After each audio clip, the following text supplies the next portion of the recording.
I had no idea you were saving up so much. Besides, we're married, so there shouldn't be any problem with using our shared property. Yes, it's nasty to hide things. While both my husband and mother-in-law looked down on me and freely continued their conversation, I was dumbfounded and decided to confront them with reality. By the way, did you check whose name is on the bank statement? What? My name is Denise, and I turned 42 this year. I've been married for 17 years, and I was working at a company until then. After getting married, I quit my job and started working part-time at a local supermarket. I met my husband Patrick at work, and back then, I thought he was just an ordinary, kind man. That changed about 6 months after we got married. One day, while I was preparing dinner, my mother-in-law suddenly came to our house without any notice. My husband was still at work, and thinking she might have some urgent matter, I let her in. As soon as she saw the living room, she sighed heavily. "Denise, you're just lazing around watching TV at this hour. My son Patrick is still sweating at work, don't you feel sorry?" Yes, well. Although the TV was on, I had been in the kitchen preparing dinner until just a moment ago. It might seem like I was lazing around, but I had finished the household chores in the morning and had just returned from shopping after my part-time job. Feeling frustrated inside, but still politely replying, "I'm sorry." My mother-in-law snorted conspicuously and then entered the kitchen to complain even about the dinner. "Oh dear, is this all you've prepared for dinner today? Poor Patrick, working so hard. I planned to make pasta and salad today. The salad is already in the fridge." Serving such simple food to Patrick, what exactly were you taught at home? Beyond just nagging me, she even started insulting my parents, and I finally got angry and asked her a bit harshly if she had any business coming here. My mother-in-law opened her eyes wide and said, "Oh, how scary. There's no need to get so angry just because I looked at the dinner."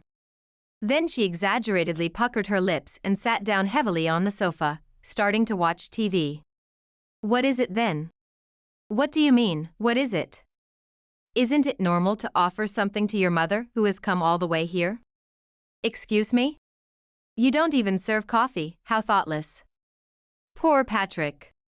While she repeatedly emphasized, "Poor Patrick," I served her coffee. Then, she began criticizing it as well, saying, "This coffee tastes cheap." At that time, being young, I avoided arguing with my husband's mother.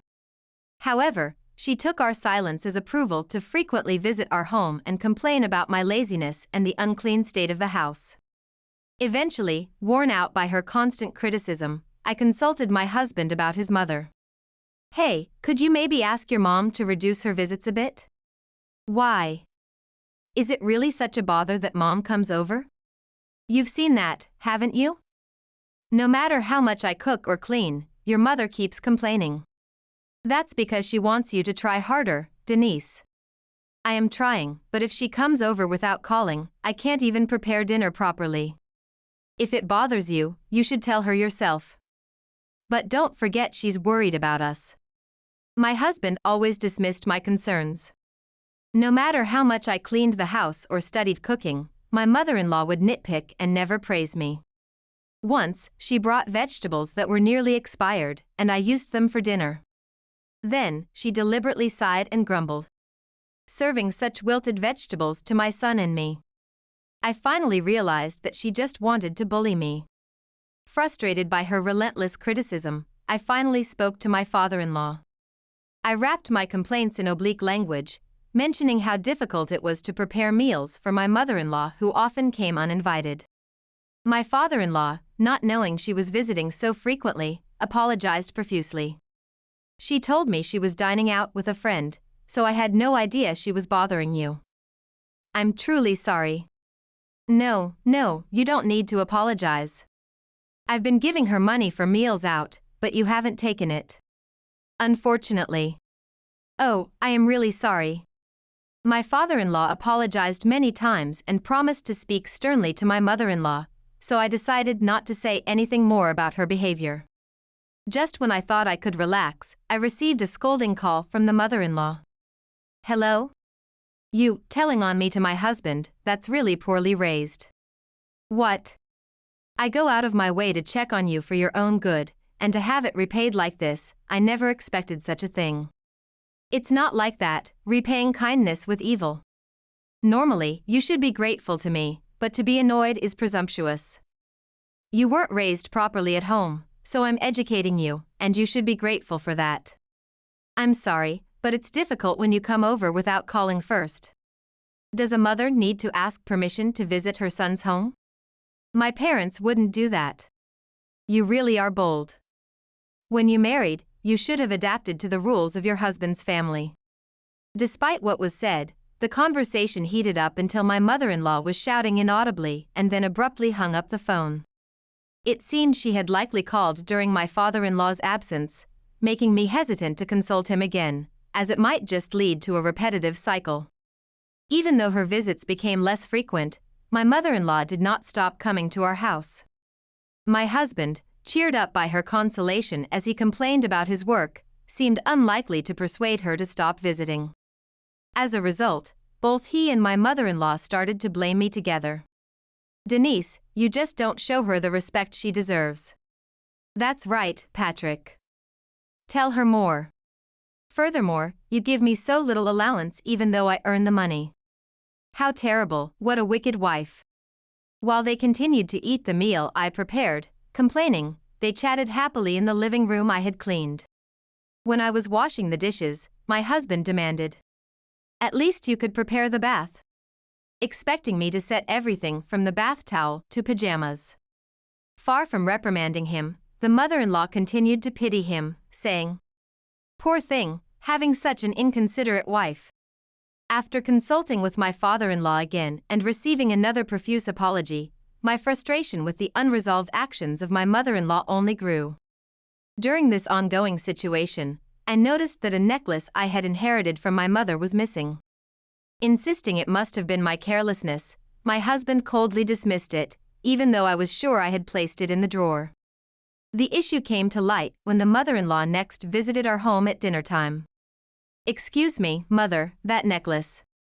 Oh, what a lowly thing to covet something someone else is wearing. It was indeed the necklace I had lost.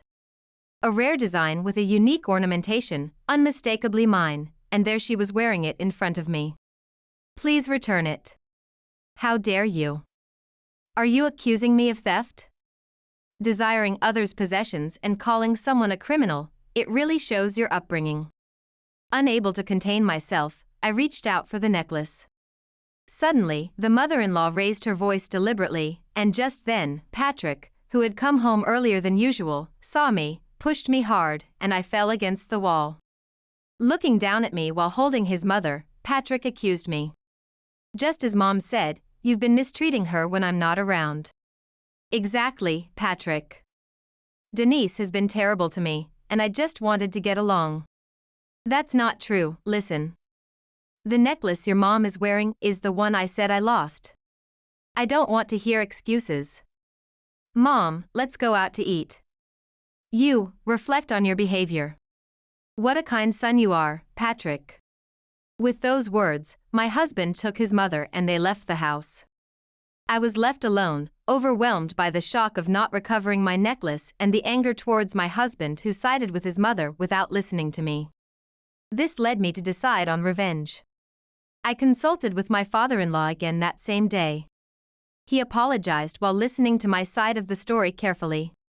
Hearing that even he was fed up with my mother-in-law's behavior made me plan a setup for the next time she would inevitably visit. As usual, my mother-in-law flaunted the necklace, enjoying my reaction, to which I deliberately asked, "Could you look after the house for a bit? I forgot to buy something." Normally, she would have scoffed at the idea of doing anything herself, but she smiled and agreed pleasantly. "Take your time. I know you're always busy with the house." "Thank you. I'll be back in about 30 minutes. Leaving the mother-in-law at home, I headed out, my heart pounding in the parking lot of the supermarket. If I could just obtain conclusive evidence, I could enact my revenge. However, part of me still hoped that my husband and mother-in-law would come to reflect on their actions and change. After precisely 30 minutes, I returned home to find my husband and mother-in-law having messily enjoyed their dinner in the living room. "Oh, you were so late we started eating without you. The dinner was even simpler than usual today. Don't you feel sorry for Mom? I had asked your mother to look after the house because I forgot something. Enough with the excuses. Be more careful next time." Watching my husband become even more overbearing due to the mother-in-law's presence, I sighed involuntarily. Looking at the pot, I found that only the vegetable stalks were left. He hadn't even thought to save any portion for me, which made me nothing but disgusted. With no hope of them reflecting on their behavior, I finished cleaning up after dinner and checked the setup after my mother-in-law had left. It had worked as expected. Seeing that, my husband's mocking smile appeared even more grotesque to me, resembling the triumphant expression of my mother-in-law showing off the necklace, and I couldn't help but laugh. Revenge came sooner than I thought. On his day off, my husband, along with my mother-in-law, called me to the living room. They both looked cheerfully pleased with themselves as I sat down across from them, pretending to be unaware.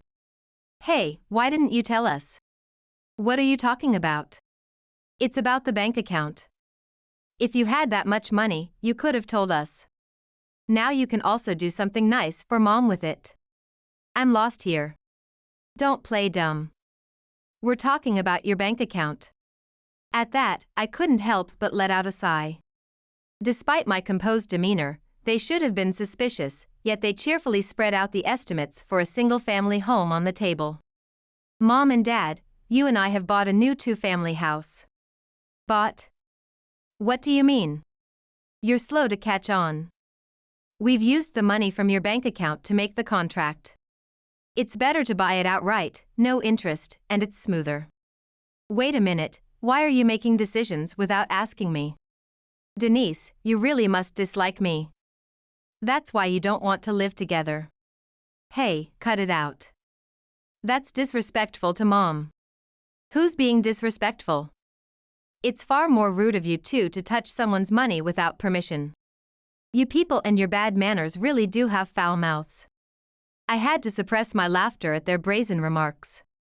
Although I was appalled at how awful I had become, I knew they were the reason, and my resolve to seek revenge did not waver.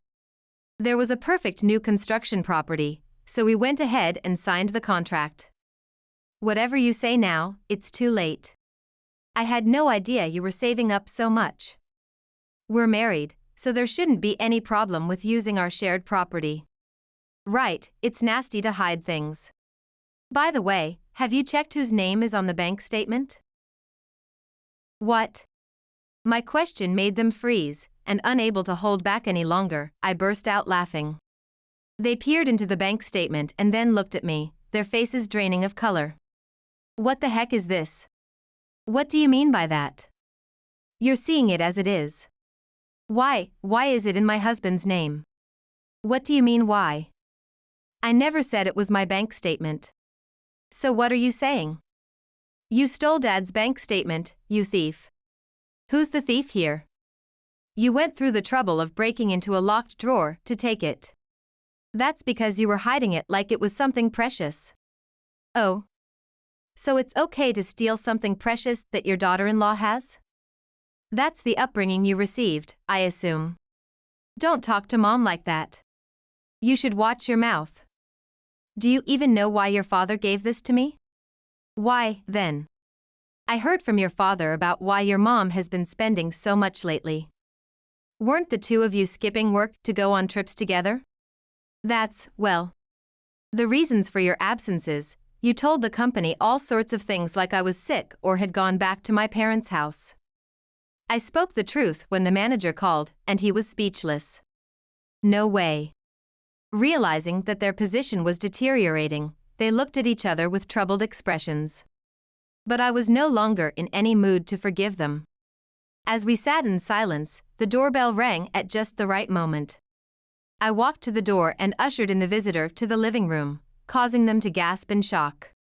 When the mother-in-law had come to our house, I had contacted the father-in-law. "Why are you here? I've said it time and again. Don't trouble Denise." But, No buts. When will you two start acting responsibly? Dad, this bitch had your bank statement, and with it. What do you mean this bitch? What kind of upbringing do you think I gave you? It's embarrassing, always mom this, mom that, even at your age.